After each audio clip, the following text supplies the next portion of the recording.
As everybody should know by now, I am a prepper. I'm considered a late prepper. I didn't really start prepping till right around the time, I guess about January of 2021, right when Joe Biden became president. I guess you could say, a mild prepper. I had a couple of bug out bags, a couple of buckets worth of food, but all the way back during the Obamacare days. But for the most part, I did not consider the necessity of getting fully prepared for the apocalypse, for whatever we have coming at us from any direction. It seems like we have it coming at us from multiple directions at this point in American history, but it is what it is. For the most part, it has always been considered survival, preparedness, all that stuff has always been considered a right wing endeavor, something that's only those crazy right wingers are doing. But now it seems as if that is shifting, that more leftists are getting involved in participating in the preparedness movement. And hey, awesome. More the better. The way that I always look at it is this, and for those who've never heard me talking about prepping, this may be an eye opener, because it goes against standard preparedness protocols, I guess you could say. They always say never tell anybody about your preps, never tell your friends, your relatives, don't tell anybody you're prepping.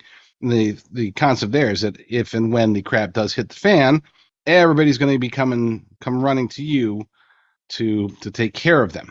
That's the idea. Or worse, somebody's going to be coming to you armed and trying to take what you have secured for yourself and your family. So they always say keep it secret. I, on the other hand, do believe in alerting friends and family. Maybe don't broadcast it to the neighbors or the world, but telling your friends and family, number one, that you're prepping. Number two, explain to them why they need to be prepping.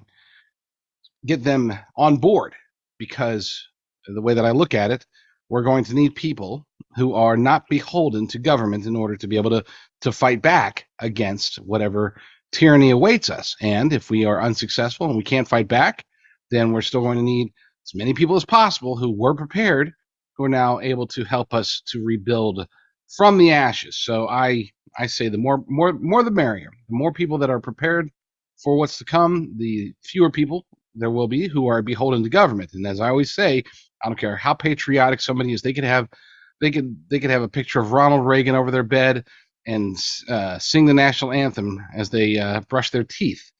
But if they have to decide between being patriotic and fighting the good fight, or doing the government's bidding, following their diktats so that they're allowed to feed their family and feed themselves, even the most patriotic American is going to get jabbed, hop in the bread line, and eat their cricket burgers.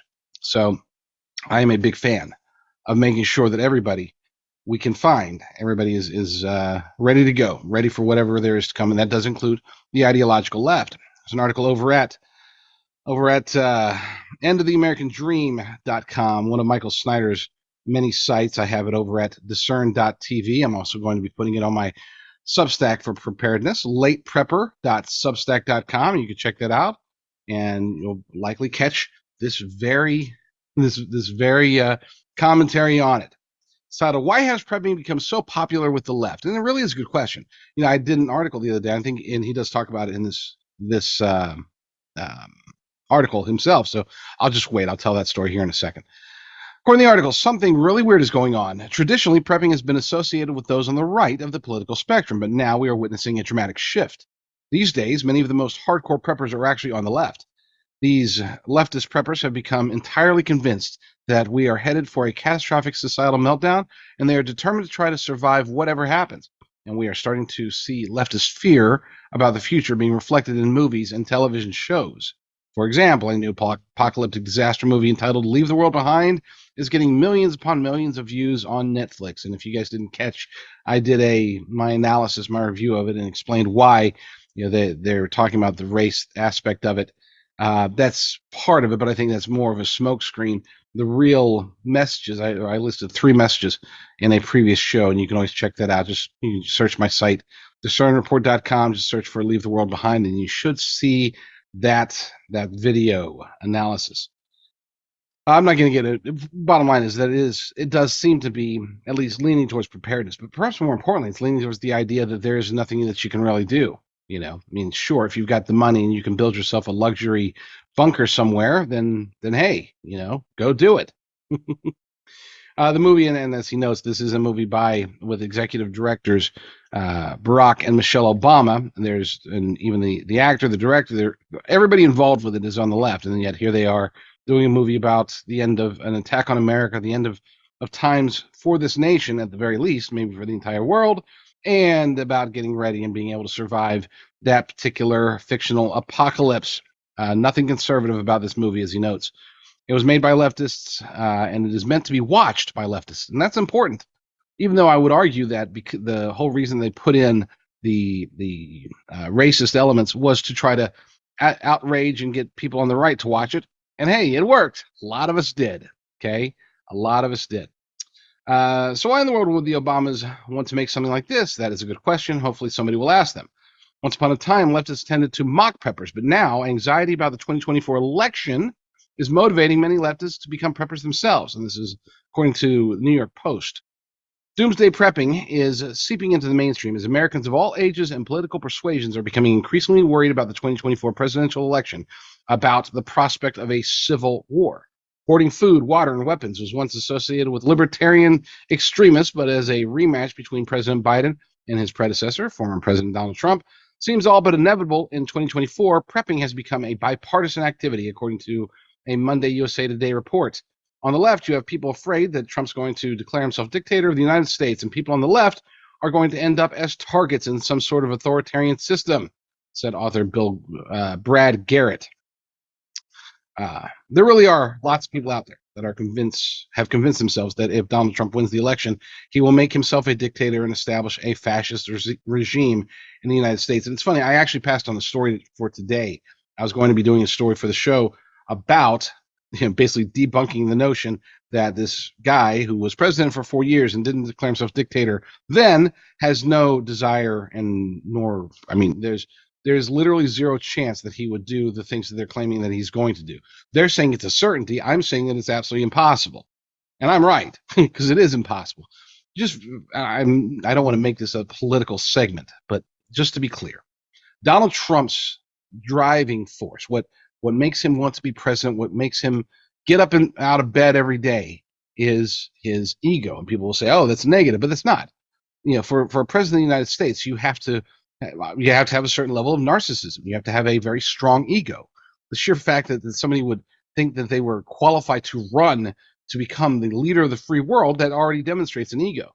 Donald Trump wants to build a legacy. He wants this to extend well beyond him, well beyond his kids, well beyond. He wants to be remembered for all of time. He wants to be the 21st century's George Washington. Okay, so his intention is to do what's absolutely positively best for the country. This is why I trust him. Do I like all of his policies? Do I like the way that he acts? No. But I do know, because his driving force, his ambition is geared around being awesome as president, he's going to do what is best. He's not going to declare himself a dictator. Okay, he's not power hungry. He's not. He has plenty of power. He takes essentially a power downgrade when he becomes president, because within his organizations, he already is essentially the equivalent of a tyrant. That's what a CEO is. They have essentially unilateral control, not the president. And he learned that during his first term. He learned that there were things that he could do as CEO that he cannot do as president. So don't tell me that he's going to become a tyrant. That's ludicrous. But anyway, seriously, back to the article. Seriously, this is what they actually believe, and the fact that Joe Biden's approval rating keeps getting lower only adds to the anxiety. And this is according to Fox News. Only one third of Americans gave President Biden a thumbs up on the job he's doing at the White House, according to new public opinion survey. You get the idea. Nobody likes Joe. Even people in his own party don't like him, or at least they don't like the circumstances that have been created by his handlers and the people that control the White House. They have created such horrible circumstances here in the United States that everybody's blaming Joe, and rightly so, because he's the one that's allowing it to happen, because he just doesn't have the mental capacity or willingness to try to stop it. Plus, he's compromised from 84 different directions. Anyway, but he's not the only one. It's not just these random people. It's not just the movies. There are actually high-profile leftists who are becoming preppers. Mark Zuckerberg appears to be one of them. In 2020, his money played a major role in what we witnessed in the swing states, but this time around, Mark Zuckerberg appears to be preparing for Doomsday. This is according to the register.com. On a remote part of Kauai, the fourth largest island in the Hawaiian archipelago, someone with a lot of money is bankrolling an expensive construction project. It's a very hush-hush project. Security guards and cameras watch the perimeter of the 1,400-acre site. A 6-foot wall blocks locals from peeking, and vetted workers are subject to strict NDAs preventing discussion of the work. However, those NDAs don't appear to have functioned as intended because a report on Wired.com claims the project's patron is none other than Meta Big Cheese Mark Zuckerberg. It is being reported that Zuckerberg's survivalist compound has a 5,000 square foot underground bunker and will be completely self-sufficient. It will have at least 30 bedrooms. 30 bedrooms! How many friends this guy got? Oh, I guess billions. And 30 bathrooms and a network of tree houses that connects some of the rooms. A network of tree houses that connect some of the rooms. That's weird. I don't even know what to say about that. Is that a typo? What could it possibly? Is it literally a network of tree houses connecting some of the rooms? That's never heard that one before. Prepping with tree houses. Preparedness in the 3rd grade. Wired reports that the main residence will be joined by a 5,000 square foot underground shelter that includes living spaces and an escape hatch. Sources have told Wired the compound will be completely self-sufficient with an 18-foot tall water tank and a pump system and food production systems. I wonder how much water you can actually put in an 18-foot tall water tank. Of course, obviously, it depends on how wide it is. What the actual volume is, but I figure you can. I've seen those ones. We don't have one yet. We will, but I've seen the ones that are about 7 or 8 feet tall, and they only hold like 300 gallons. You need, just as a quick prepper note, you need approximately a gallon a day per person. And people say, "Well, I don't drink a gallon a day." It's not just for what you drink; it's what you eat. It's for cleaning, and it's for all the various things that you'll need water for. At the very bare minimum, you need 1 gallon per person per day. I've seen some say that in a pinch you can go down to a liter per day, but still, it's not a whole. I mean, you need a whole lot of water. We don't realize how much water we use on a given day, and the vast majority of us, it's not that we're going to run out of food if everything really goes south. It's if the water stops coming out of the tap. Most Americans are, I hate to use the phrase, but dead in the water. You will have to become beholden to government and hoping that they'll be able to pass out their water bottles and they won't be taken by Hamas or whoever is invading at that point. But whatever. Anyway, even a radical leftist like Mark Zuckerberg can sense that really bad stuff is on the horizon. And so he is taking action. Meanwhile, ordinary Americans are buying gold from Costco. We've talked about this before. $100 million they sold in 1 quarter. $100 million worth of gold in 1 quarter. I got nothing. So why are so many people hoarding gold right now? The answer is obvious. Inflation is completely out of control, and we are all on the verge of a full-blown economic collapse. Of course, our economic problems are only a small part of the larger picture. A perfect storm is upon us, and it is going to get a lot more intense during the months ahead. Before I end this article, there is one more thing I wanted to mention, and it is a sure sign that we really do live in the apocalyptic times. Let's see which I forgot. Oh, I'm going to skip that part. He's talking about, I'm not even going to. You can read it over at discern.tv if you want, or at lateprepper.substack.com. He went there, and I'm not going there. Look, I will say this. Number one, okay, just to give you guys a quick, because this is for late preppers. If you are a late prepper, you're just getting out there, I'm going to give you basically 2 minutes worth of advice. Okay. Number one, the most important thing you can do is to make a plan. Make a plan, practice the plan, and stick to the plan. In other words, be ready. It's not just about hoarding stuff, and then when the crap hits the fan, you don't know what to do with it. Okay. Get ready by making a plan. Figure out what you need to do. And that plan is not so, in case of tornado, do this. In case, no. I mean, that's part of it, but that's not the whole thing. The plan starts immediately. Okay. The plan includes, hey, learn how to fix, whatever. Learn how to fix things if you're not mechanically inclined. Learn how to use certain tools. Learn how to build a fire from a stick, and rocks or whatever. Learn various survival skills. And it's not just about surviving out in the wilderness. It's also about surviving at home. Okay? About picking up the skills that you need to be able to survive if you just can't call the repairman or a plumber or whatever. Learn how to grow food. Learn how to cook food. A lot of people don't know how to cook food. And if you're using, for example, a solar oven, or if you not if you're using it, but if you have a solar oven, practice on it. Don't just go into the apocalypse blind. Learn all the necessary skills that you'll need. Learn to sew. Okay. There was a time when sewing was a crucial skill in every single household. That time may come again. And if nobody in your household knows how to sew properly, you're going to have some pretty ineffective clothing, in the months, years, decades to come.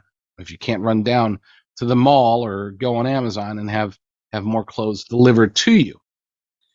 Number 2, get out of the city if you can. This isn't really prepper advice. This is a warning. Okay. There are many, many dozens of possible scenarios, likely possible scenarios. I'm not just talking about, oh, what about an asteroid? I'm talking about like scenarios that are brewing around us that we should take into strong consideration, whether it's invasion, nuclear war, economic collapse, food crisis, grid goes down, rioting on the street, martial law, or lack of martial law, and people roaming the streets, killing each other and taking stuff from people. Be able to defend yourself. And the best way to do that, by the way, is to not be in the city. Okay. Now, I'm not saying that being out in the rural areas that you're totally safe and you got nothing to worry about. Being in a rural area has an entirely different set of possible problems. I, for one, my family, we have a medical scenario where we have to be close to a hospital. Okay, at all times. We can't not be close to a hospital. That's the only reason why we're still here in California. I would have left and gone to a homestead in Montana or Idaho or someplace by now if it wasn't for the fact that I can't. I have to be. It's not just being close to a hospital. I have to be close to specific hospitals. I would have even have left, left left California and gone to a nicer area that has hospitals. Maybe a more red state. But I have and I can't. I'm stuck here, and I know a lot of you are. But if you're not, do what you can to not only get out of the cities, but also get out of the suburbs. Okay, and know that it's more of a buying time. It's not necessarily making you much safer. I think that the initial turmoil, depending upon the scenario, the initial turmoil is going to happen in the major cities, and then from there it's going to spread out as far as it can. You can't run, you can't hide from it forever. Some of you can. Like, you might be in a situation, you're a survivalist, you're single, you could live in the mountains for decades if necessary without contact with anybody. Awesome. Most people can't. Okay, most people need help. Most people need family. Most people need food or water. Most people don't have the skills necessary to be able to survive indefinitely outside, away from civilization. But that might be one of the skills that you pick up. And then last but not least, stock up on water. As I mentioned before, you need a lot. Okay. Soon, what are you going to do? And let's say it's not even a apocalypse. Maybe it's not the end of America. What if it's just, the grid goes down, if the power goes out, the water goes out eventually. Okay. I mean, I'm talking about a widespread power outage because you still need electricity to pump the water. So now your faucets don't work. How will you survive? Do you have enough bottled water? Do you have containers of water? Store up water. That's number one. Number 2, food. Okay. You got to have food. Most Americans have an average of 2 weeks worth of food before they will essentially start starving to death. Now, you can survive without food a heck of a lot longer than you can survive without water, but it makes sense to not even test your body's ability to go without food. Just store up food. And if you are already out of the city and you are already, you got your preps already set up, now it's time to get into gardening, to homesteading, to being able to, a little mini farm if you can. And yes, chickens. Chickens turn turn the ground into protein, a daily supply of protein if you've got enough chickens. Okay, so, and don't eat the chickens, eat the eggs. Kind of remind people of that. It's like, wow, if I get like 8 chickens, that's only going to feed my family for like 2 weeks. I actually had somebody tell me that. No, it's the eggs, dude. It's the eggs.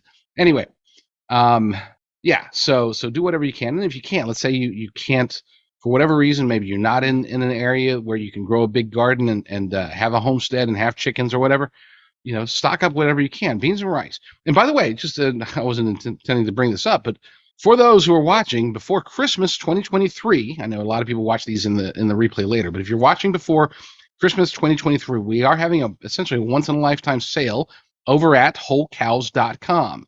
Okay, we're doing 25% off with promo code ONETIME25. It's all one word, one time, WNETIME, and then the number's 25, all one word. 25% off. We usually do 10 or 15% off, sometimes even 5% if we're running low on stock. But yeah, this time we're doing 25% off because we're making room in the warehouse for bison. Bison's coming next year. Could be January, probably February, but we are going to start selling bison meat very, very soon, which is, in my humble opinion, the ultimate prepper meat. But we need to clear out space, so take advantage of it. This sale goes on until Christmas Day, 25% off. And if you're a big spender and you spend over $1,000, use promo code ONETIME30 to get 30% off. We are trying to clear space. So, my loss, your gain, wholecows.com. So you got your water, you got your food. Make sure that you got enough meds. And this can be challenging sometimes. I know, because there's certain medications that you just can't store long term.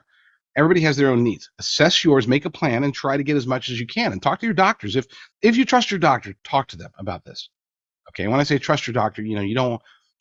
Depending on what medicines you're going to ask them for, if you can trust them and tell them, hey, I want to get some extra for storage, and I just don't trust that things are going to be safe and sound, and the pharmacies are going to be open here soon, eventually. So I want to stay ahead of it. So can I get instead of my normal monthly supply, can I get a 6-month supply and then just start building from there? Just talk to them, and maybe they'll say no. Maybe they'll say you can't because it's got a shelf life of such and such, or maybe they'll say sure. To get your prescriptions, and then if you can't, do some research, find some alternatives. There's an alternative to almost every medicine, not all the medicines, but almost every medicine has a natural, or at least an easily acquirable alternative to the going through your doctor and pharmacy. So check out those options. Of course, number 4 is firearms and ammunition. Look, you could be a knife expert. Great. Okay, I'll take a Glock any day, especially from a distance.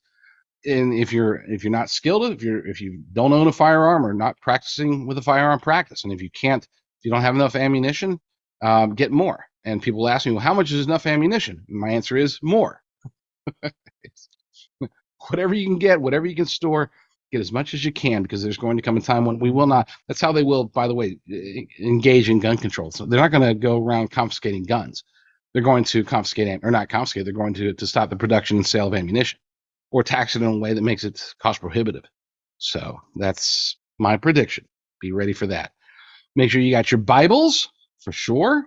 I say plural because you always want to have at least 1 or 2 or 3 backups if you can. Those are extremely important. And then last but not least, as Michael Snyder mentioned, physical precious metals, always a good bet, and you can go check them out. Go check out Genesis Gold Group, a Christian gold company, at jdrgold.com. Folks, don't be scared.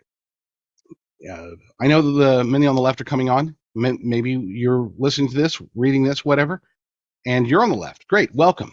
Okay, we can discuss our ideological divide from a political or cultural perspective at some other time. But right now, if and when the crap hits the fan, we're in this together. Okay, unless you're Mark Zuckerberg, in which case you're only in this together if you're one of his 30 friends that get one of the rooms that are connected by a treehouse. But don't sweat it too much, folks. Don't get so obsessed with preparedness and survival that you miss the things that are happening in life today. Enjoy life for now. And when I say enjoy, I'm not saying, oh, go live your best life now and go have fun. I'm saying enjoy life as in, for me, my greatest enjoyment is spending time with my wife, reading her Bible, talking about. We have just the most immense, incredible discussions because she does have time. She's able to go through and read things in the Bible, and we get to talk about it whenever I have enough time to be able to talk to her about it, and I wish I had more. So in many ways, I look at the apocalypse as a time, if I have to go into apocalypse mode, and all we got to do is read the Bible and talk about it, it's like, yes, love it. But that's just me. Whatever it is that suits your fancy, that floats your boat, be ready for it and enjoy it. Don't get scared. Just be prepared. And that rhymes. I should probably write that down. Don't get scared. Be prepared. We can turn this into the prepper song. No, we won't do that. Be sure to catch me on all of my various channels. You can catch the live shows, see these clips like the one you just saw over at jdrucker.com/shows. That's jdrucker.com/shows.